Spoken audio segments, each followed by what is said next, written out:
Estamos a viver uma hora de extraordinário entusiasmo e fervor. É esta alternância dos partidos que caracteriza as sociedades que aceitam o modelo da democracia ocidental. O Partido Comunista o que não fica é num governo para calcionar uma viragem à direita. Não fica num governo para apoiar medidas antidemocráticas, antipopulares. O movimento foi para mim uma surpresa. Creio que todos nos devemos felicitar o movimento das Forças Armadas pelo alto serviço que prestaram à nação.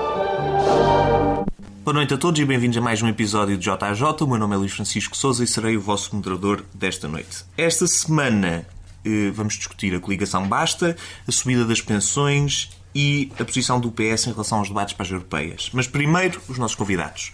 À minha direita tem Francisco Camacho, Presidente da Juventude Popular de Lisboa. À minha esquerda, Duarte Marçal, do Secretariado da Federação da JS Lisboa. E à minha frente e ao centro, Cristiano Gaspar, da JSD Fundão. Cristiano, vamos começar esta semana contigo.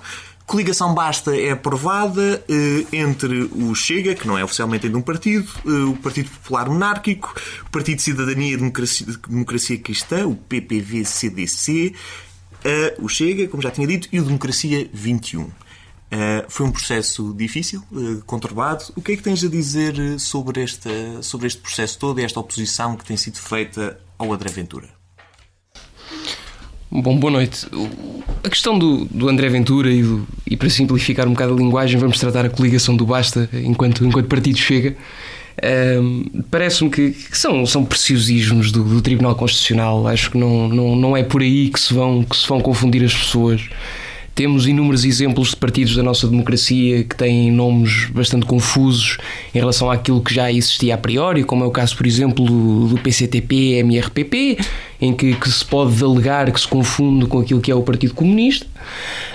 Portanto, acho que foi tudo uma forma de alguma forma tentar que se retardasse o máximo possível aquilo que era um processo natural e que tem de acontecer.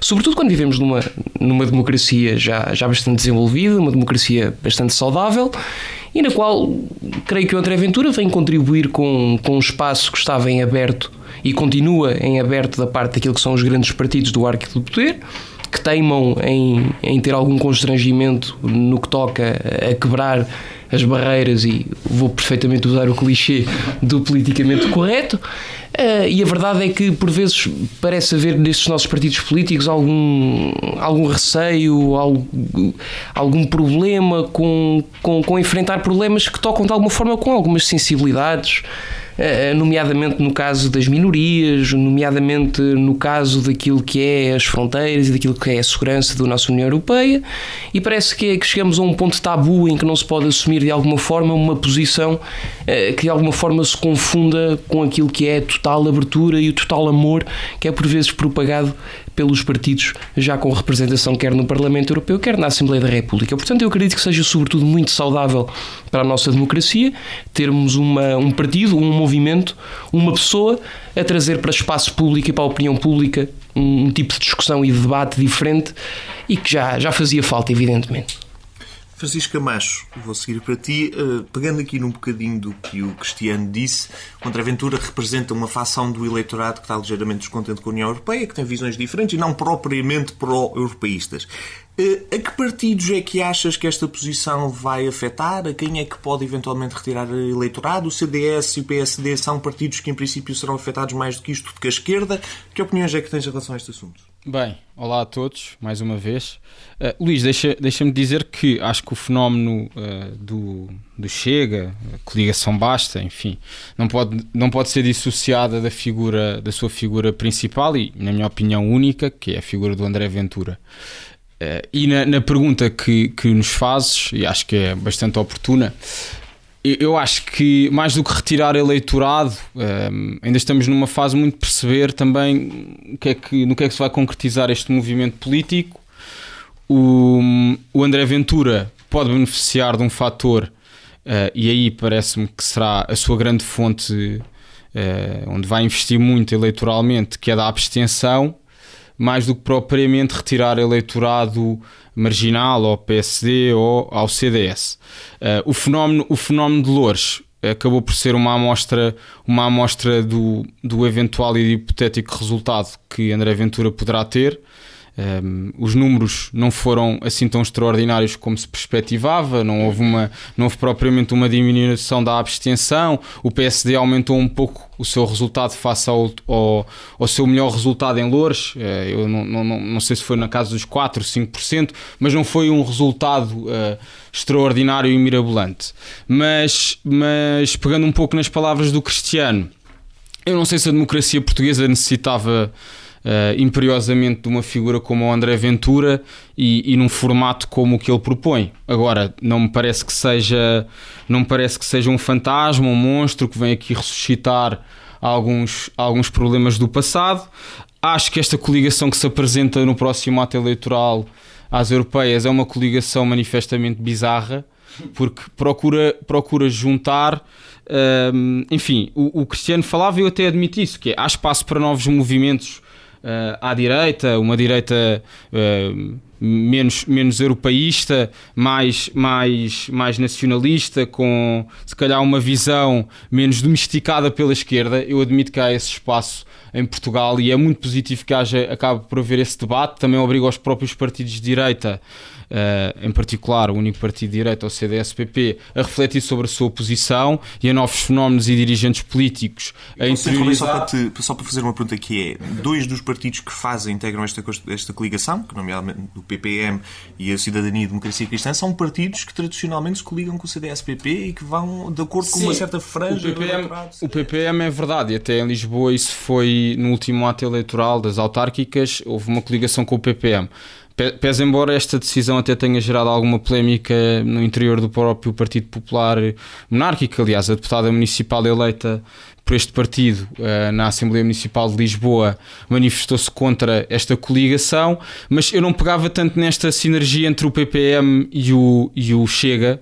Pegava sim num formato que ainda estou a tentar perceber do que é que se trata, se tem alguma representação orgânica ou não, que é o Democracia 21, que se apresenta como um partido manifestamente liberal e depois acaba por assumir um compromisso com um partido que, enfim, eu acho que tem sobretudo um pendor populista, como queiramos chamar.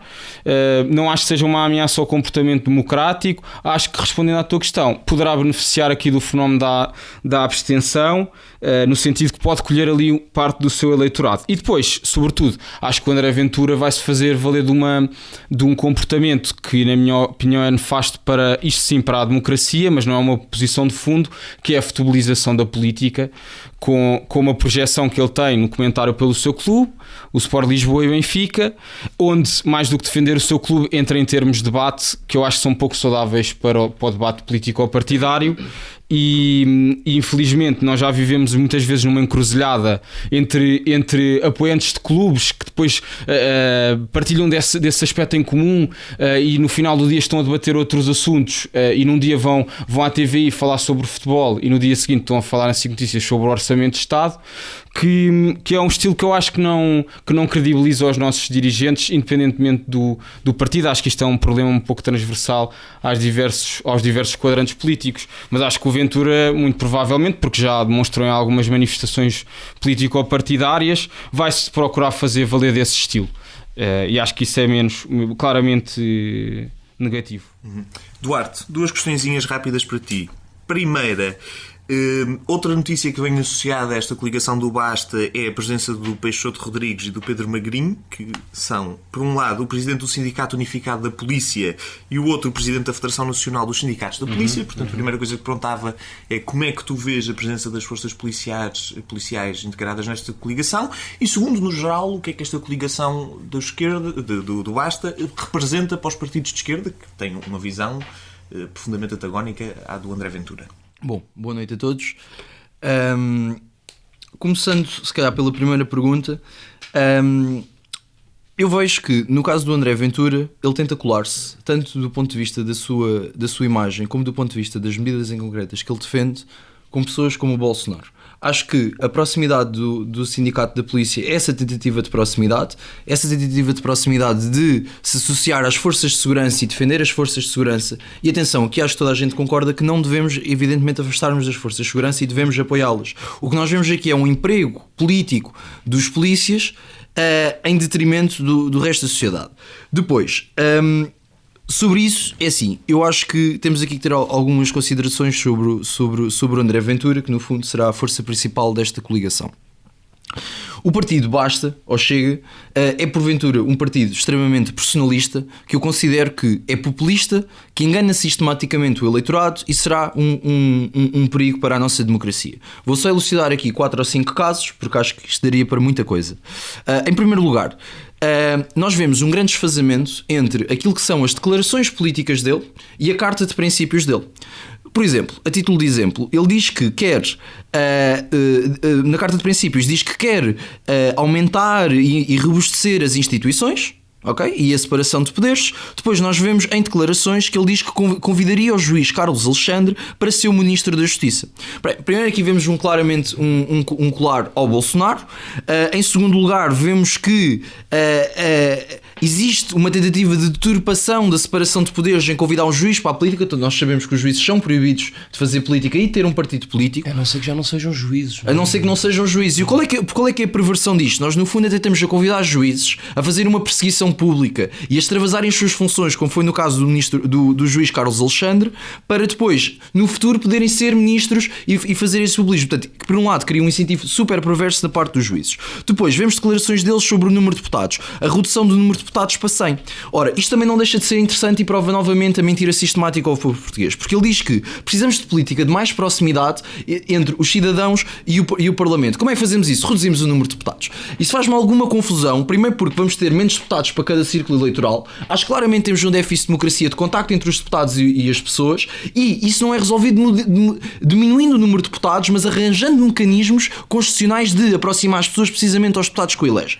Depois, além de isto claramente ser a fraude, não é? É a fraude, é dizer que temos que aumentar a ligação, mas depois reduzimos essa ligação, diminuindo o número de deputados para o número de cidadãos. Depois, em segundo lugar, qual é que é o grande problema disto? É que depois é super misleading, é super enganador. Porquê? Porque ele vem dizer que não há dinheiro para pagar isto tudo e que para 10 milhões de portugueses 100 deputados chega. Olha, vamos então aqui analisar a coisa, que é, primeiro, por exemplo, no caso da Suíça, a Suíça tem 8, 9 milhões de suíços, não tem 100 deputados, ok? Aliás, até num sentido de representatividade, a tendência devia ser de alargar o número de deputados. Em segundo lugar, porque é que também é enganador? Porque em Portugal, em média, os políticos portugueses são os que ganham menos face de toda a Europa. E apontar as despesas do Estado para o orçamento dos políticos é enganador, não resolve o problema e é demagógico. Porquê? Porque é uma proposta, primeiro, ele não tem capacidade para fazer porque era preciso alterar a Constituição, e é populista porque está completamente desligado à sociedade. E isto é a tendência do André Ventura, que é apontar certos problemas que as pessoas até sentem, ok? Mas que eu considero que não estão aproximados da verdade. Aponta aqueles problemas, mas depois tu vês que aqueles problemas não resolvem nada e que são problemas, na verdade, super inócuos, mas ele tem o papel excepcional de ampliar aquilo que é à partida inócuo. Portanto, no caso dos deputados, eu acho que é gritante o facto de ele estar a enganar o povo português e estar a apresentar os nossos problemas de contas nos deputados. Depois, temos posições dele, como a castração química, a pena de morte e a prisão perpétua. Sim, mas, Duarte, defende cingindo-nos às questões europeias. Ok, cingindo-nos às questões europeias. Cingindo-nos às questões europeias, 2 pontos aqui essenciais, ok? Por um lado, eu acho que a tentativa dele de populista, ele será naturalmente contra elites políticas e contra elites económicas. Por exemplo, eu já ouvi a tomar posições bastante de esquerda, dizendo que, no caso dos bancos, nós não devemos perdoar os ricos pelos pobres. Portanto, o que é que nisto se mostra? Isso mostra uma tentativa de se aproximar da esquerda populista do PCP e do Bloco de Esquerda e até uma forma de roubar esses eleitorados, ok? Depois, o que é que nós também conseguimos ver no lado dele? Eu acho que, eu concordo mais com o que o Camacho disse, acho que ele irá naturalmente buscar as abstenções, ele irá buscar as abstenções, irá buscar um bocadinho à esquerda e à direita. Depois, porque é que eu acho que isto é essencialmente um grande problema? Porque a visão dele contra elites não é nada saudável à democracia. Porquê que é? Porque, obviamente, que as elites têm problemas. Agora, nós temos 2 caminhos. Eu até gosto de dizer que as elites são uma espécie, são como ao sol. Se estiverem muito longe, o planeta fica muito frio. Se estiverem muito perto, isto queima. Então, o trabalho para termos uma sociedade saudável é haver uma sinergia entre as elites e o povo e não um controle do povo sobre as elites. Quando há um controle do povo sobre as elites, temos a demagogia, e quando temos a elite a controlar o povo, temos a oligarquia. E o que ele faz, no fundo, é destruir o cabo nas elites, criando um sentimento contra elites dentro da sociedade portuguesa e, no fundo, vai o trigo e o joio. Quer dizer, as pessoas vão ficar contra as elites de facto são boas e depois quem é que vai substituir? Quem vai substituir é a camarilha dele, não é? É é as pessoas do Chega, do movimento monárquico e dos cidadãos, que no fundo acho que parece-me até uma coligação anti-república, não é? No caso dos monárquicos e do Chega, porque por um lado aquilo que o André Ventura defende é uma ofensa brutal ao Estado de Direito Democrático, e ainda se me permitisse, gostava de falar da questão dos ciganos, que acho que é gritante e acho que dissolve a nossa ideia de democracia, e por outro lado, ainda a questão da imigração é outra falsidade, que é, em primeiro lugar, Portugal nem conseguiu cumprir a cota dos refugiados, ok? Não conseguiu cumprir. Segundo, nós temos um país que é de emigrantes e não de imigrantes, ou seja, nós imigramos muito mais do que o que recebemos. Depois, existem sérios problemas sobre a segurança social que nós depois vamos abordar, e que claramente o problema demográfico é essencial para tentar resolver esse problema. Ora, ele vem-nos dizer que temos imigração a mais, que é mentira. Nós, aliás, até receberíamos dinheiro da União Europeia por termos mais imigrantes. Até agora, Portugal é um exemplo de sucesso garantido de integração dos imigrantes. Nós temos sírios a abrir restaurantes e a criar emprego e a aumentar o tecido económico deste país. Ele, no fundo, vem dizer, sem qualquer tipo de base factual, que temos imigração a mais, quando isso é puramente falso. E se me permites um último minuto, eu queria só analisar o problema dos ciganos. E por isso é que eu acho que ele é profundamente perigoso e antidemocrático. Porque ele vem-nos dizer que os ciganos... Portanto, uma coisa era dizer, há pessoas que são subsidiodependentes, ok? Isto é uma crítica legítima, porque não é racista, é dizer, há pessoas, independentemente da raça, que vivem dos subsídios, mas ele vem dizer que é os ciganos. E porquê que isto é extremamente demagógico? Porque existe realmente uma percepção da sociedade portuguesa que os ciganos vivem dos subsídios e não trabalham. Em 2014 surgiu um estudo que precisamente diz que nada disto é verdade, e diz que a maior parte dos ciganos trabalha, a maior parte não vive prestações sociais e a maior parte paga impostos através da sua atividade laboral. Portanto, o que nós vemos sistematicamente do André Ventura, para terminar, é uma tentativa de enganar o povo português, é uma tentativa de mentir e é uma tentativa de excitar o lado mais tétrico do homem, em vez de precisamente fazer o contrário, que é o papel da política, é moralizar os cidadãos. Queres responder a alguma destas acusações? Quero, porque são completamente fundamentadas. 2 minutos, Cristiano. Não, rapidinho, também não há de ser preciso muito mais. Começando, evidentemente, pelo Francisco. Achei curioso o comentário e o problema do André Ventura ser comentar futebol, quando também há exemplos na própria bancada do CDS, como é o caso do Sr. deputado Héler Amaral. Não sei se torna o Héler Amaral muito incompetente. Também falou dos resultados autárquicos de Loures, que acha que o André Ventura não teve um grande sucesso, apesar do PS ter aumentado o seu resultado eleitoral para 22% e o CDS ter-se ficado pelos 3% quando decidiu terminar com a coligação. Sim, com toda a dignidade. Falando de coisas concretas que são bem mais importantes. Estas tentativas de alguma forma colar o André Ventura àquilo que é um movimento populista ou aquilo que é um eventual eurocitismo, são completamente mentiras. Mentiras fundamentadas, porque o próprio André Ventura já veio imensas vezes em entrevistas, e vou só fazer um quote de uma das suas afirmações, que é: sou um europeísta convicto, acredito que a Europa foi o melhor que aconteceu a Portugal, assim como não sou nada a favor daquelas pessoas que dizem que não devemos receber refugiados de lado nenhum. Temos é de abrir as portas a quem fica ou quem venha por bem. E eu acho que isto é uma posição muito razoável para ter, porque senão arriscamos a ter, como tivemos, por exemplo, em Portugal, um refugiado que acabou por ser detido em França em 2017 porque estava a recrutar jihadistas em Portugal e que estava durante esse tempo a receber o rendimento de reinserção social da parte do Estado. O que não deixa de ser, ele foi condenado por tentar recrutar jihadistas em Portugal. Portanto, muito por bem não há de ter vindo. Era aquela questão de receber os 200 euros mensais e pensar, quando é que eu vou arrebentar com o metro de Lisboa?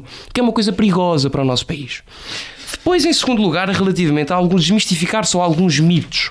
O primeiro, que é importante e é super relevante para o tema das eleições europeias, prende-se precisamente com... Para já, o André Ventura nunca defendeu a pena de morte. Acho que já estamos a ir em extremos brutais. O que o André Ventura defendeu foi a prisão perpétua. E o que André Ventura disse, e bem, sobre a prisão perpétua, é que é uma coisa que tem de ser feita e combatida para, de alguma forma, começarmos a reduzir aquilo que é a criminalidade grave em Portugal. Para termos uma ideia daquilo que ela é, nós podemos dizer que entre 93 e 2017 nós tivemos um aumento da população com mais de 18 anos em 21%. Por outro lado, durante o mesmo período de tempo, tivemos um aumento do total de condenados crimes contra a vida humana na ordem dos 190%. Enquanto que a população aumentou em 20%, o número de condenados aumentou em 190%, só em crimes contra a vida humana. Isto mostra claramente que é preciso tomar um novo rumo naquilo que é o combate à criminalidade.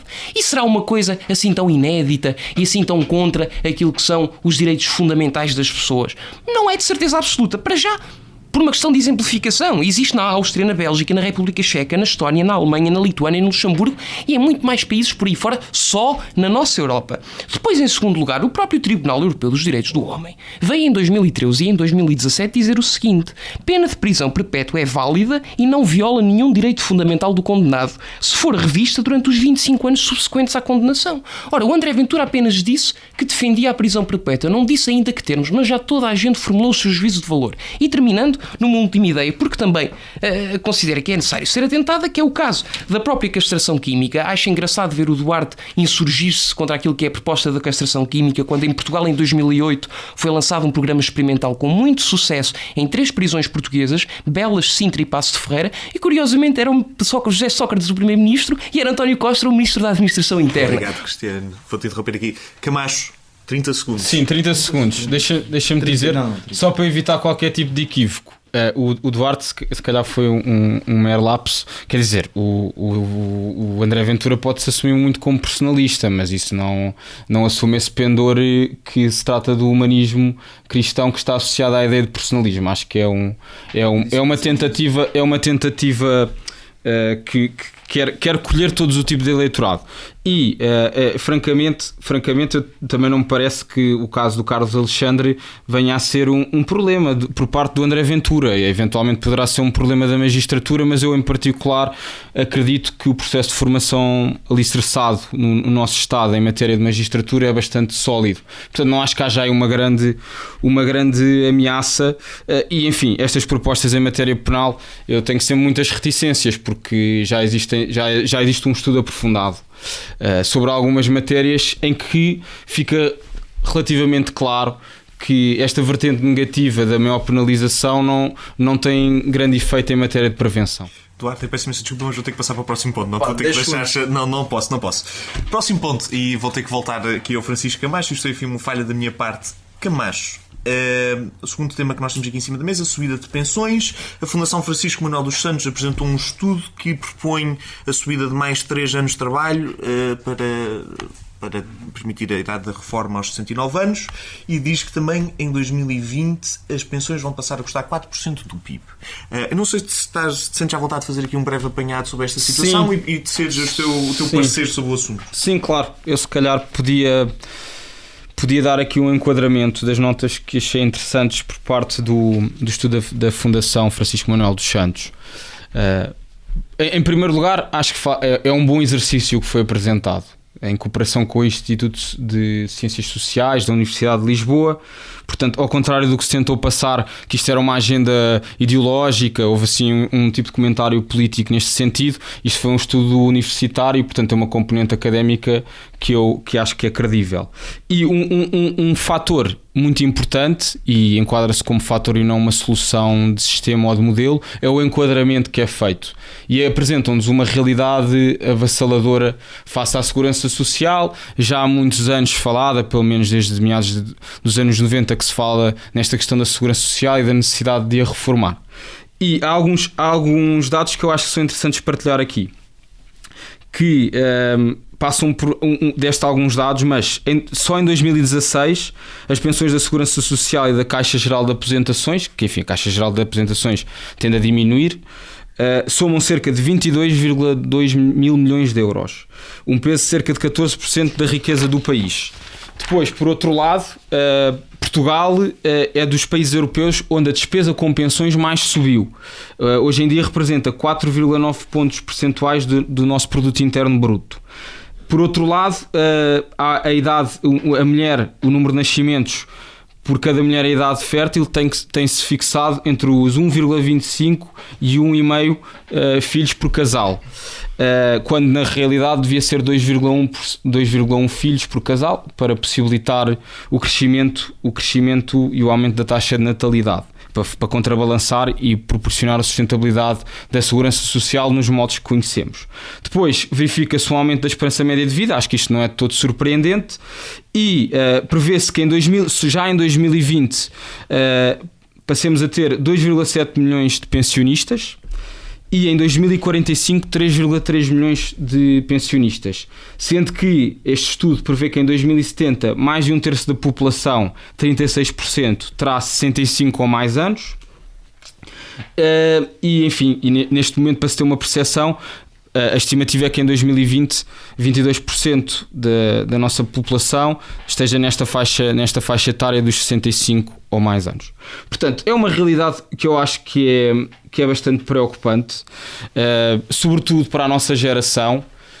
Este é um problema intergeracional e um desafio que tem sido lançado. Já houve alguns programas políticos que abordam de alguma maneira o tema da segurança social, mas a via que é aqui apresentada, uma das conclusões, há três conclusões, três vias que este estudo apresenta para resolver o problema da segurança social, que são, das três, uma, ou se aumenta o período de descontos, e o estudo acaba por apresentar esta como uma solução mais razoável, indicando o aumento dos 66 anos e 3 meses para 69 anos.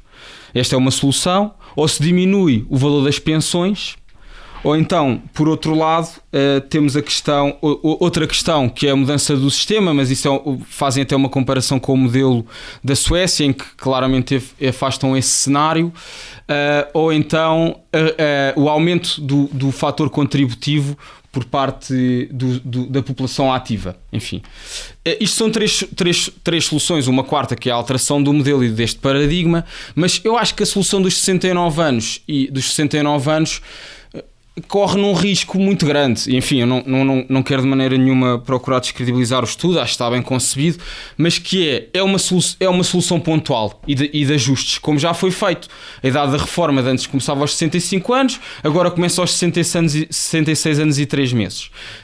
Agora, a ideia seria esta mudança operar num curto espaço de tempo aos 69 anos. Depois, infelizmente, há aqui alguns fatores e algumas componentes imprevisíveis que se vão alterar, mudamos para os 69 anos. Mais tarde, quiçá, aumento da esperança média de vida, temos mais população na faixa e no enquadramento de beneficiários do fundo de pensões, aumentamos para os 70 anos. Enfim, cada vez mais gradual, é uma mudança gradual, muito pontual, e eu acho que o que nós temos de pensar é numa mudança da estrutura da segurança social, e enfim, e há vários modelos que podem ser pensados. Eu até digo, e acho mesmo que o Partido Socialista em tempos teve uma visão de reforma profunda da segurança social, com o livro branco apresentado pelo atual Presidente da Assembleia da República, Ferro Rodrigues. Hoje em dia não temos um quadro parlamentar que proporcione isto, fruto da dependência do governo das forças populistas de extrema esquerda. Falávamos há pouco de Ventura, também gostei dessa análise do Duarte.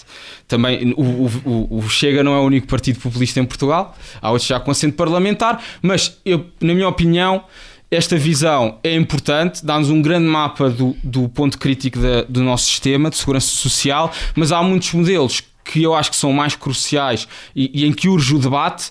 Modelos, quer dizer, de capitalização, em que não haja grandes fantasmas. O ministro Vieira da Silva veio logo com várias apoquentações em relação a este sistema, porque era abrir aos privados, ao demónio dos privados, como se isso fosse um problema, e é um modelo que já teve paralelo noutros países, pode ser muito interessante. Ou então, concebermos um verdadeiro pacto entre os partidos moderados em matéria de política demográfica, com incentivo à taxa de natalidade e políticas de apoio à família. Obrigado, Camacho. Eu vou ter que passar agora para o Duarte. Duarte, a intervenção do Francisco Camacho referiu várias vezes algumas das políticas que a esquerda já tomou em relação a este assunto, e em particular este caso que eu ia buscar, que era o ministro Vieira da Silva, que já recusou este aumento do período de descontos. Mas então, das três opções que nós temos aqui em cima da mesa, que são o aumento do período de descontos, a diminuição dos valores das pensões ou o aumento das contribuições, qual delas é que o PS, em cooperação com os seus parceiros da esquerda, está disposto a ponderar? Como é que o PS tenciona resolver parte deste problema? Bom, é assim, eu evidentemente não posso falar pelo PS, porque eu não estou no grupo parlamentar do Partido Socialista, mas eu posso dizer qual é que será, a meu ver, a melhor das opções perante estas. Ok, então é assim, o Francisco Camacho apresentou-nos aqui três alternativas. Eu tenho que ser muito sincero quanto à minha opinião pessoal. Eu acho que a segurança social não tem que ser sustentável por si própria, e sinto-me bastante confortável a defender a minha posição, e vou-vos dizer porquê. Em primeiro lugar, a questão da segurança social acho que é a eterna questão da nossa democracia. Nós até agora tenho a ideia que nunca conseguimos que o saldo ficasse positivo, ou seja, nunca conseguimos termos dinheiro para fazer face à despesa. Dito isto, nós temos três opções. Em primeiro lugar, Em relação ao aumento das contribuições, ele tem 2 problemas fundamentais, que é, por um lado, aumenta o custo do trabalho, isso é mau para o trabalhador porque vai ter que pagar mais. Por outro lado, também, como o custo é repartido com as empresas, também será mais um obstáculo à contratação e aumenta o custo do trabalho. Essa, por si, não parece muito interessante, mas face às outras, até parece melhor, porque é assim, o aumento da idade acho que é escandaloso, acho que é o roubo da vida do trabalho das pessoas, acho que passamos de trabalhar para viver, de viver para trabalhar, em que as pessoas veem que trabalham uma vida inteira, e Portugal é dos países da Europa em que se trabalha mais por ano, ou seja, as pessoas já trabalham imenso e terão muito pouco tempo livre, portanto isso é um roubo efetivo do tempo das pessoas. E a redução das prestações é o desfalque. E porquê que é o desfalque? Porque nós andamos a contribuir imenso tempo para quando chegarmos lá irmos receber menos. Ambas estas, o que é que fazem? No fundo, o que estas fazem é, especialmente a redução das prestações, que é o pior deles todos, o que vai fazer na prática será incentivar as pessoas a descontar menos, incentivar empregadores e trabalhadores a fugirem ao sistema de contribuições e acordarem acordos em que fica tudo debaixo da mesa e as pessoas vão elas próprias fazer o seu pé de meia. Tendo pronunciado qual é que é os problemas deste, eu vou-vos dizer quais é que para mim serão os melhores caminhos, ok? É assim, eu nego completamente a proposta de privatização deste sistema. Acho que a privatização nunca correu bem em nenhum país, aumenta de facto os custos para ambas as partes. Em relação às propostas, é assim. Por um lado é o seguinte, ou mudamos o sistema e assumimos que não deve ser sustentável e pagamos o remanescente com o Orçamento de Estado, que para mim faz sentido no sentido em que toda a gente vai para a reforma, é uma coisa pública, todos devíamos pagar e socializar essa parte das prestações sociais, acho que faz todo o sentido. Depois, em segundo lugar, mas mais difícil, e acho que aqui estou bastante perto do Francisco Camacho, que é realmente resolvemos o problema demográfico, que é, nós temos uma pirâmide etária invertida, é uma tendência normal das democracias liberais ocidentais. Acho que o pacto não tem que ser com os partidos dito moderados, como ele disse. Acho que o PCP, o Bloco de Esquerda e porventura o Chega não terão problema nenhum em aumentar a taxa demográfica. Acho que será até um consenso de regime aumentar a taxa demográfica, e acho que isso pode ser conseguido com políticas natalistas ou com recurso à imigração, como outros países estão a fazer. Por exemplo, a Alemanha também está a apostar nisso. Portanto, acho que o aumento demográfico será difícil, evidentemente, porque nós já vimos também que não temos assim tantas pessoas a querer vir para cá, temos mais pessoas a querer até sair, apesar do salto ser positivo para virem para cá. Portanto, deixas no fundo com 3 opções: ou pagamos o remanescente com o Orçamento de Estado, que eu acho que é justo, ou aumentamos a demografia, que será uma coisa mais a longo prazo, ou aumentamos as contribuições. Agora, por esta ordem de importância, agora, em termos de aumentar as contribuições já tem os problemas, os outros acho que é para descartar. Cristiano, Rui Rio, agora há pouco tempo, disse que só se justificaria um agravamento das penalizações nas reformas antecipadas se houver desequilíbrios na segurança social, e veio também dizer que é inevitável, faça isto, que temos que empurrar a idade da reforma para a frente, sob a pena não temos dinheiro para poder pagar as reformas. Afirmando também que uma pessoa de 60 anos hoje tem uma vitalidade que não se tinha há 20 anos. Rui Rio parece ser favorável a esta subida da idade da reforma, e queria-te desde já tirar outra provocação, que eu sei que tu vais apreciar, e gostava de saber a tua opinião sobre o assunto. Uma auditoria detectou 200 casos de pensões que estavam a ser pagos a mortos durante mais de 10 anos, dando um total de 4 milhões de euros. Nossa segurança social tem que ser reformada? Rui Rio parece dizer que sim. Concordas com alguma das propostas que estão em cima da mesa? Sem ter o intelecto do meu caro amigo Camacho no que toca a esta temática, acho que há algumas questões que posso considerar e que são importantes. Indo por pontos. Para já eu creio que, e vou citar Bagão Félix para começar, que disse muito bem que colar a demografia ao problema da segurança social acaba quase como parecer uma introdução para aquilo que se pode chamar uma eutanásia social. E chegamos àquele ponto imoral em que dizemos que os velhotes estão a mais e de facto precisamos de mais jovens, porque o que está a afundar este país acaba por ser a faixa etária mais velha.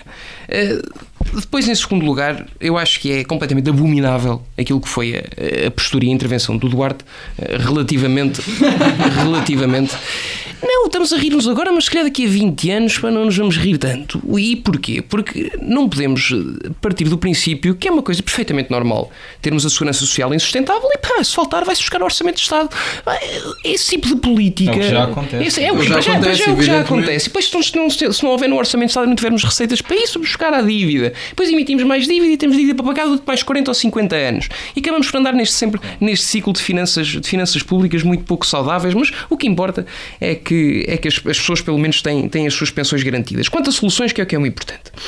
É assim, a ideia da maioridade, ou melhor, de descontarmos mais anos antes de nos reformarmos, termos direito à nossa reforma, apesar de parecer uma coisa, meu Deus, vamos obrigar as pessoas a trabalhar mais anos, coitadas delas, bem, isso olhado na perspectiva quiçá do agricultor, quiçá olhado na perspectiva do trabalhador de ferrovia, se calhar, sobretudo aqueles empregos que exigem uma carga e uma força laboral muito grandes. Portanto, qual é que é o problema? Isso é de facto um facto, não é? Não podemos obrigar esse tipo de pessoas que durante toda a sua vida sacrificaram o seu corpo e sacrificaram as suas famílias para conseguir chegar ao fim e ter uma boa reforma para continuar a assegurar a sua sobrevivência, mas temos de admitir que é também um problema, sobretudo, de emprego e de trabalho, mais do que tudo. Ou seja, se nós de alguma forma conseguirmos mudar e modificar aquilo que é tradicionalmente o emprego em Portugal, sobretudo se nos conseguirmos adaptar àquilo que são as fortes mudanças do futuro do trabalho em Portugal, e nós temos visto cada vez mais estudos a serem lançados relativamente à importância de termos de nos adaptar então, àquilo... Deixa-me só interromper só por um segundo. Então estás a dizer que tem que haver uma transformação no sistema de trabalho e não uma reforma estrutural da Segurança Social? Eu acho que não tem de haver, não disse isso, eu disse que não é obrigatório começar ou não é obrigatório pensar enquanto passo único numa reforma da Segurança Social, enquanto, apesar de não me desagradar em nada a ideia de alguma forma entrar num sistema misto em que haja também um contributo dos privados naquilo que é, ou melhor, para aquilo que será a sustentabilidade da Segurança Social, mas sobretudo não só reformar o trabalho, mas também reformar a própria educação, para nós de alguma forma garantirmos que o tipo de trabalho que as pessoas desenvolvem e o tipo de trabalho da qual elas provêm ou da qual lhes provêm os rendimentos seja um trabalho que lhes seja agradável. Porque lá diz o antigo ditado, faz algo que gostes e nunca terás de trabalhar um dia na tua vida. E a partir desse momento eu acho que é um bocado irrelevante para as pessoas trabalhar até aos 65, até aos 70 ou aos 80 ou até à morte, se estiverem a fazer algo que realmente gostam. Embora, claro, tenha sempre de ser garantida a sua escolha, caso elas o queiram continuar a fazer ou não. Agora, em primeiro lugar, é esse o problema. Devemos dar mais escolha às pessoas e modificar o tipo de trabalho através, logo, de uma reforma no próprio sistema de educação para se adaptar ao trabalho do futuro, para as novas tecnologias, para a robótica, para garantir que o trabalho é agradável para as pessoas e que gostam do trabalho, para poder fazer com que não seja tão oneroso prolongar a idade da labor, da labuta do trabalho. E depois, por outro lado, em segundo lugar, que é muito importante também, evidentemente que não podemos passar um atestado de estupidez àquilo que é a população portuguesa e vir com medidas, como já veio o Rui Rio, do cheque natalidade, do cheque bebé, e por cada bebé que nasce, tal, 10 mil euros. Bem, isto não faz nada. Não vão nascer mais bebés em Portugal porque as famílias de repente têm mais contributo para lhes pagar as fraldas ou para lhes pagar o que for. Não. Nascem mais bebés em Portugal se houver mais qualidade de vida, se houver mais acesso à habitação, se houver mais garantias de saúde, se houver uma educação de maior qualidade, se houver, digamos, lá está, melhor emprego e mais rendimentos para as famílias sustentarem as crianças. Se propriamente modificarmos até o tipo de trabalho para permitir que as pessoas estejam mais tempo em casa. E isso são os verdadeiros incentivos à família e os verdadeiros incentivos à natalidade. Senão, estamos só a queimar dinheiro. Duarte, última palavra. Muito rapidamente, é assim, em primeiro lugar, a medida muito pouco concreta e abstrata que o Cristiano disse, se eu posso ajuizar alguma coisa, porque não foi dito nada em concreto, senão a adaptação do trabalho à modernidade, e não percebo muito bem a relação disso com a Segurança Social, será dizer que na prática não resolve absolutamente nada, porque não é para as pessoas receberem mais ou trabalharem mais em casa que se vai mudar minimamente a coisa, ok? Porquê é que não vai mudar? Em primeiro lugar, é normal a insustentabilidade da Segurança Social devido à pirâmide etária. Ela será naturalmente insustentável quando tens muitas pessoas idosas e poucas pessoas jovens. A não ser que invertes isso. Exatamente, a não ser que invertes isso. Mas isso eu acho que estamos de acordo, porque o ponto aqui será... Eu acho que o Bagão Félix não vê muito bem a coisa. Porquê?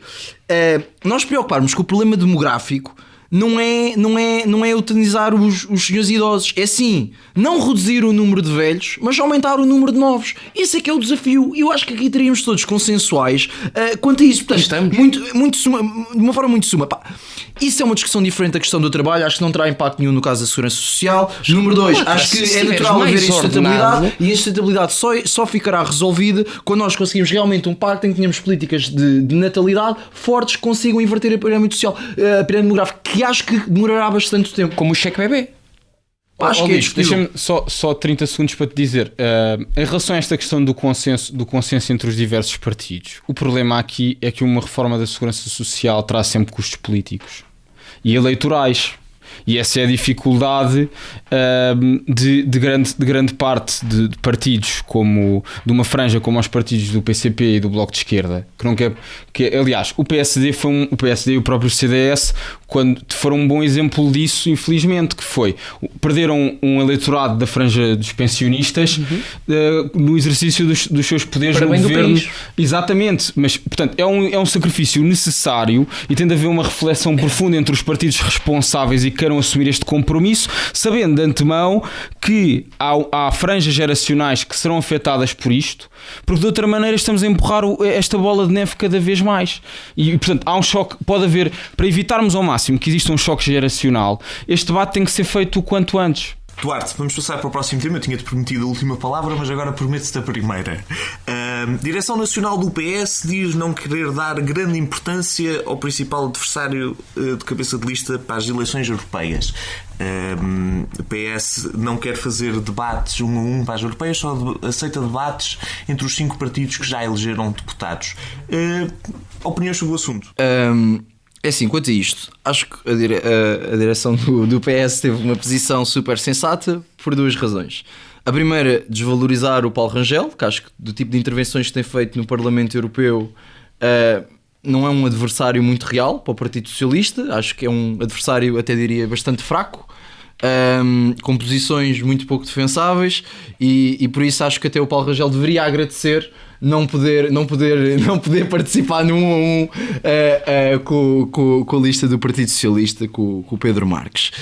Em segundo lugar, e acho que isto aqui é que é o importante da questão, acho que aquilo que o Partido Socialista de facto está a fazer é, no fundo, abrir a possibilidade aos partidos e dar-lhes o mesmo tempo de antena. Nós sabemos muito bem que o tempo de antena dos partidos acaba por depender do tamanho que eles têm e também das opções mediáticas que os meios de comunicação lhes dão. Portanto, o que no facto o Partido Socialista está a fazer é a permitir que os partidos todos, incluindo os mais pequenos, com representação no Parlamento Europeu, consigam ter uma plataforma equitativa para discursar em pé de igualdade. Ou seja, que até é uma coisa que nós vemos que o Partido Social Democrata está completamente a desvalorizar, não é? Porque no fundo quer evitar a discussão com os outros partidos. Talvez por medo, talvez por preciosismo, não sei muito bem porquê, mas a verdade é que me parece uma posição sensata, parece-me que Paulo Rangel não será um grande adversário e também parece que ao menos possibilita aos outros partidos a participação em pé de igualdade.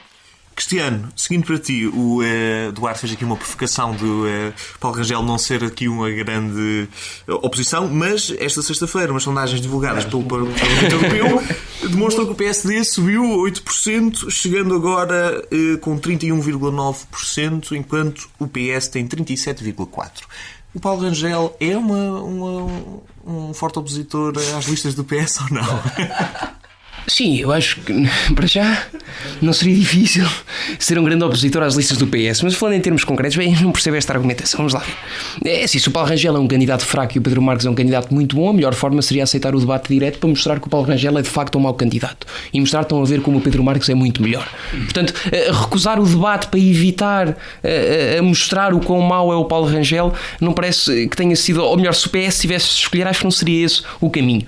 E de facto também é uma mentira que o PSD só queira debater com o Partido Socialista. Aquilo que o PSD disse, estamos dispostos a debater com todos, mas gostávamos muito de ter um debate cara a cara com o Partido Socialista, porque não temos medo de debater evidentemente com o Partido Socialista. Depois não podemos também falar de uma falta de qualidade e do tipo de intervenções que Paulo Rangel tem no Parlamento Europeu. Não sei se deve estar a referir-te eventualmente ao seu criticismo ao Orbán, por acaso se eventualmente defendes ou não defendes Orbán, porque foi um dos casos e uma das intervenções do Paulo Rangel recentemente no Parlamento Europeu, mas sobretudo me parece que é um sinal claro, e aquilo que o Paulo Rangel queria fazer era expor de forma clara aquilo que é o candidato do Partido Socialista ao Parlamento Europeu. Vamos lá ver, temos um ministro que foi perfeitamente, e acho que isto é consensual porque são factos, foi perfeitamente incompetente naquilo que foi a gestão da sua pasta, foi dos piores ministros que já tivemos alguma vez, para mais num período de ouro que podia ter sido a nível de comparticipação europeia para o investimento público no nosso país, que tanto precisa, não de investimento público, mas precisa de investimento, venha ele lá de onde venha, e que deixou completamente correr deste ciclo. E depois o pior, e que me parece ser o mais grave para os portugueses, é que é uma pessoa que falta constantemente à verdade. Cristiano, eu vou desviar a conversa um bocadinho. Como é que consideras esta subida dos 8 pontos percentuais? O que é que tem alavancado essa subida já agora? Eu acho que é óbvio, eu acho que é o Partido Socialista está a ser, como se vê, está a ficar mais exposto àquilo que é a fragilidade da coligação. O Partido Socialista está a ficar mais nervoso, está a fazer muito mais asneiras que não fazia antes, ou pelo menos não demonstrava fazê-las, e as pessoas começam a perceber isso. E este caso último, ainda durante esta semana, da gestão daquilo que foi a crise, apesar de ser uma questão entre sindicatos e entidade patronal, foi o Estado que teve de alguma forma a mediar. E repare-se que o ministro Pedro Nuno Santos reuniu ontem ou anteontem para um acordo e conseguiu fechar o acordo a mediar as duas questões, e eu pergunto porque é que ele não reuniu 15 dias antes, quando foi dado o pré-aviso de greve, para evitar toda esta problemática. Mas sobretudo acho que o crescimento nas sondagens se nota, em primeiro lugar, devido a esta realidade. As pessoas percebem que o Partido Socialista está fraco neste momento, que o seu cabeça de lista às europeias é fraco, já foi apanhado a mentir muitas vezes, e um dos casos foi quando disse que o Dr. Paulo Rangel era um dos eurodeputados menos produtivos, quando utilizou para dizer isso apenas um de 5 critérios. Já foi assim o caso quando falou da execução de fundos comunitários da parte de Portugal, que era um dos países que estava mais avançados da União Europeia, quando na verdade estamos na cauda da execução dos fundos comunitários. E acho que isto para as pessoas que já estão por si fartas de políticos, de politiquice, políticos de mentira, políticos de falsidade, eu acho que não vão aceitar nunca que sejam passadas por parvos por um senhor que, por mais boa pessoa que seja, e acredito que seja, é um incompetente de primeiro. Francisco Camacho, 2 perguntas rápidas. Primeiro, Pedro Marques, que já vai ser alvo de todos os candidatos, se tivesse aceitado o convite para debater com Rangel, ainda seria mais criticado por Nuno Melo, João Ferreira e Marisa Matias. Isto é uma fonte próxima do candidato que afirma isto. Há algum sentido nesta acusação? O Nuno Melo iria criticar o Pedro Marques por aceitar debater com o Paulo Rangel? Isso é uma questão que te coloco. Segunda questão. Em nome dos partidos mais pequenos, nunca tivemos umas eleições europeias com tantos partidos em cima da mesa. Porquê esta decisão de só querer que os 5 que têm assento parlamentar e negar a partidos como a Aliança, a Iniciativa Liberal, o Chega, que falámos já há bocado, a possibilidade de sentarem-se à mesa a discutir com o PS? Muito bem. Repara, eu creio que o exercício, respondendo à tua questão, a primeira questão, o exercício saudável num ato de campanha e de momento pré-eleitoral, e quer dizer, com a diversa agenda que existe dentro dos partidos, o mais oportuno, sobretudo nesta questão das europeias, que tantas vezes referimos que não há tempo, não há agenda política para os partidos nacionais discutirem os temas da Europa, seria que existissem diversos e múltiplos debates de frente a frente e não esta repartição por 5 candidatos. Eu acho que esta divisão seria quase desejável num título de debate final, em que se reunissem os diversos candidatos pelos diferentes partidos. Agora, esta não é uma estratégia que me surpreenda por parte do Partido Socialista, é uma estratégia inclusive que aqui ao lado em Espanha o próprio PSOE adotou, com um argumento muito hipócrita que o próprio Duarte apresentou aqui, que só tem que se estabelecer critérios e que o critério teria de ser o assento parlamentar e essa representatividade. Bem, em primeiro lugar, no caso do PSOE em Espanha até foi curioso porque foram hipócritas, dado que nas eleições anteriores o próprio Ciudadanos não tinha essa expressão eleitoral, nem o Podemos, e o PSOE aceitou debater. No caso português, não deixa de ser curioso que só admita um debate a 5, quando até existem outros 2 partidos que têm representatividade no Parlamento Europeu, que é o partido do Marinho e Pinto, o PDR, e o José Inácio Faria pelo MPT. Portanto, se queremos conceber alguma justiça nesse debate, então que fosse um debate a 7, pese embora eu creio que o mais favorável seria haver um debate entre os diversos candidatos, sempre com alguma moderação. Nós sabemos que a própria ERC costuma ter um comportamento pouco exemplar no disciplinar e no regulamentar destes debates televisivos, e deixar ao critério dos canais de televisão, claro que o RTP com as suscetíveis adaptações de serviço público, de determinar a sua agenda televisiva e do que seria o interesse do seu público. Da nossa parte, eu creio que seria muito positivo ter um debate Nuno Melo contra Paulo Rangel, Nuno Melo contra Pedro Marques, mas eu compreendo a estratégia do PS, que é uma estratégia. António Costa, quando escolheu Pedro Marques, admitiu desde logo um fator, que foi que Pedro Marques era um político incompetente e, portanto, não dando para ministro e fazendo aqui uma saída airosa, o colocaria como eurodeputado. O problema foi, eu até pensei, bem, António Costa costuma ser um grande malabarista nestes exercícios, mas perceberia que Pedro Marques seria um péssimo cabeça de lista às europeias, mas, enfim, não houve essa concepção. E a verdade é que a estratégia do PS é reduzir ao máximo o tempo de antena de Pedro Marques, coisa que se pode fazer facilmente num debate a 5. O seu grau de exposição é menor do que num frente a frente, seja com Rangel, João Ferreira, Nuno Melo, os diversos candidatos dos diferentes partidos. E, por outro lado, há um fator que eu gostava de colocar aqui em cima da mesa que eu acho que é muito interessante, que é a lista que o Partido Socialista apresenta ao Parlamento Europeu.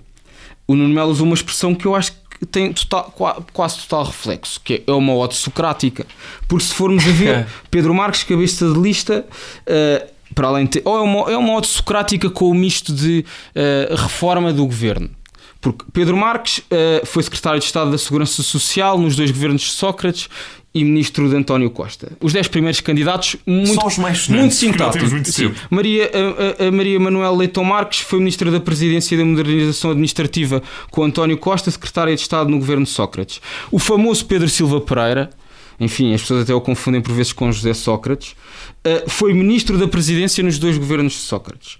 Margarida Marques foi secretária de Estado dos Assuntos Europeus neste governo. Depois temos André Bradford, que foi líder parlamentar do PS na Assembleia Legislativa Regional dos Açores, para dar a vaga, claro, ao filho de Carlos César, Francisco César, e portanto abriu este fator. Depois temos Carlos Zorrinho, enfim, um homem arredado desta herança socrática, e de António Costa. Isabel Santos, que ainda é deputada na Assembleia da República e que se destacou por ser uma deputada muito solidária com José Sócrates. Teve várias palavras e declarações públicas de solidariedade com o seu amigo. E depois temos 2 figuras que eu acho que são particulares. Manuel Pizarro, que nós conhecemos-lo pelo exercício de funções como vereador da Câmara Municipal do Porto, e também dirigente socialista, e enfim, e realmente é um exercício que não me surpreende, porque Manuel Pizarro recentemente percebeu-se que consegue estar simultaneamente na Câmara Municipal e no Hospital de São João, onde registra as presenças em simultâneo. Portanto, estar em Bruxelas ou Estrasburgo é só mais um sítio, acho que há essa omnipresença. E por fim, um legado que nós temos visto muito, que é um nome inovador, que é Sara Cerdas. Tem 29 anos, é médica e foi indicada pelo PS Madeira. E enfim, é engraçado porque já houve várias declarações até de autarcas do Partido Socialista na região autónoma da Madeira que vieram criticar esta escolha, alegadamente porque há uma proximidade e uma relação com o secretário-geral do Partido Socialista na Madeira. Portanto, eu percebo, o PS tentará ao máximo reduzir esta exposição, estas fragilidades, a fraca figura que tem no seu cabeça de lista, e depois esta composição que acaba com um 10º nome, vá lá, talvez o menos suspeito de todos eles, que é Isabel Carvalhais, que é independente e tem um percurso, parece-me, por isso é que puseram relativo, não é? Exatamente, numa posição quase inelegível. Como é que respondes a estas acusações? 1 minuto. Ok, muito rapidamente. Em primeiro lugar, não se trata de recusar, evidentemente, o debate, trata-se de querer um debate alargado com várias pessoas. Eu vejo a recusa do debate é por parte do PSD, em que não quer conferir aos partidos a mesma dignidade do que o Partido Socialista e, no fundo, quer até negar o tempo de antena que teriam os outros partidos. Portanto, esses mesmos partidos... O PSD aceita debater com todos os partidos. Mas o problema é estares a centrar no Partido Socialista, acabas por gastar muito mais tempo nesse, percebes? Mas deixa-me só terminar. Porque é o partido do governo, Duarte. Diz? É porque é o partido do governo. Não é porque é o partido do governo, é porque é o Partido Socialista, o maior partido também em Portugal em termos de números e de militantes. Bom, dito isto, em relação às sondagens... Isto é um debate do Centrão. Em relação às sondagens, desvalorizo completamente as sondagens. Acho que as sondagens representam não um escopo global do que é que vai ser das eleições, mas como é que têm sido ou não as opiniões mediáticas da semana. Acho que as sondagens serão um pouco indicativas e isso demonstrará-se depois nos resultados eleitorais. Depois, em relação ao número, é assim, eu acho que tem que ser estabelecido um critério. Se nós incluíssemos todos os partidos que estavam a candidatar, tínhamos um debate, porventura, 13, 14, 15, portanto não é plausível. Depois, também se tivéssemos um debate a 7, eu acho que no fundo o PS encontrou a justa medida. Porquê? Porque se tivéssemos um debate a 7, ok? Nós, primeiro, acho que o debate, se alargasse o tempo, teria o problema evidente de se alargar o tempo. Não se alargando o tempo, perde-se a qualidade do debate, em que as intervenções ficam muito esbatidas. Portanto, a opinião do PS até foi uma posição de justa medida, de arranjar uma espécie de equilíbrio entre não serem demasiados nem serem demasiado poucos. Por isso, é de facto algo a emular. Por fim, em relação à autosocrática, é assim, isto merece alguma consideração. É assim, eu acho vergonhoso a tentativa que foi feita até agora de colar os membros do governo do Sócrates ao caso do Sócrates. Ponto 1. O Sócrates não foi condenado por nenhum crime. Ponto 2. Não temos tempo a entrar muito rápido. Mas é para responder. Mas eu não estou a falar do crime, da gestão do governo. Exatamente, é isso que eu quero falar. É assim, nós dizemos, é do Sócrates, portanto é mau. É assim, acho que o caso do Sócrates a justiça irá resolver e penso que bem. Agora, em relação a este governo, eu não vejo que o caso do governo de Sócrates, obviamente teve os seus desméritos, mas também teve os seus méritos. Nós tivemos o maior investimento de educação da história da nossa democracia. Nós tivemos jovens que não tinham rendimentos a poderem ter um computador que custava 600 ou 700 euros na borda e acesso à internet, em que metemos uma geração inteira de jovens europeus ao nível de uma geração alemã. Nós tivemos o maior investimento ambiental de sempre. Isto é só para chegar aqui a um ponto, que é, o governo obviamente teve problemas e teve méritos e falta de méritos. Agora, dizer que estas pessoas são más que estiveram no governo de Sócrates, é desonesto. Desculpa, é desonesto. É uma alusão à influência de desonesto. É a agenda do PS. Para acabar, eu tinha prometido só 3 pontos, mas quero só incluir aqui uma declaraçãozinha rápida vossa, 30 segundos. Esta semana tivemos o desastre em Notre-Dame, em que herdeu uma das catedrais mais famosas da humanidade. Gostava de saber se queriam dizer algumas palavras sobre o assunto. 30 segundos. Sim, gostaria evidentemente de condenar aquilo que sucedeu, apesar de não ter sido a priori do que se consta ato e a atuação de ninguém. É uma coisa triste e foi um dia triste para a comunidade católica e cristã do mundo inteiro, mas creio também que o que sucedeu poderá ter sido considerado algo absurdo, nomeadamente a nível daquilo que foram as contribuições vindas de todo o lado para a reconstrução de Notre-Dame, quando haverá porventura problemas sociais bem maiores para serem resolvidos. Bem, enfim, a Catedral de Notre-Dame, o que se passou foi uma infeliz tragédia. O Notre-Dame representa mais do que um valor do universo católico, e tem uma importância muito grande, é um valor da nossa civilização ocidental, que comunga destes valores católicos e destes princípios judaico-cristãos. Portanto, é uma parte da Europa e da história europeia que é afetada. É uma sinalização também para uma atenção que temos de ter ao património cultural.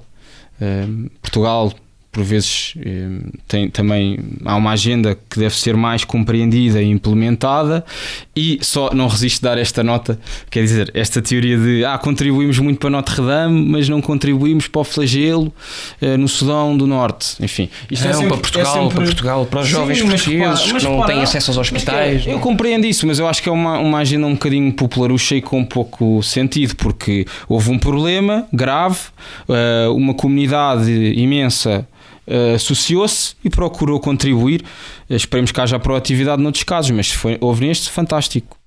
É assim, acho que o problema de Notre-Dame tem evidentemente dois lados da questão. É evidente que por um lado é uma perda artística brutal. Por outro, eu acho que isto é que é interessante nós pensarmos, é que será se calhar as reações tanto da Europa como países fora da Europa ao desastre de Notre-Dame. Ou seja, as pessoas de facto sentiram a destruição de Notre-Dame como se tivessem perdido algo seu. E o que isto é que é o interessante, que é, nós não pensamos só que Notre-Dame é francesa, mas nós às vezes associamos que existe um sentimento de pertença de Notre-Dame à humanidade enquanto toda, pelo menos os países que se pronunciaram, e isso demonstra sobretudo que ela está na nossa consciência coletiva, no sentido de aquilo não é apenas francês, aquilo é uma obra de arte que nos pertence enquanto todo e aproxima-nos enquanto humanidade da destruição de Notre-Dame. E é com estas palavras que eu agradeço então a vossa presença, desejo a todos uma boa noite e vemo-nos para a semana.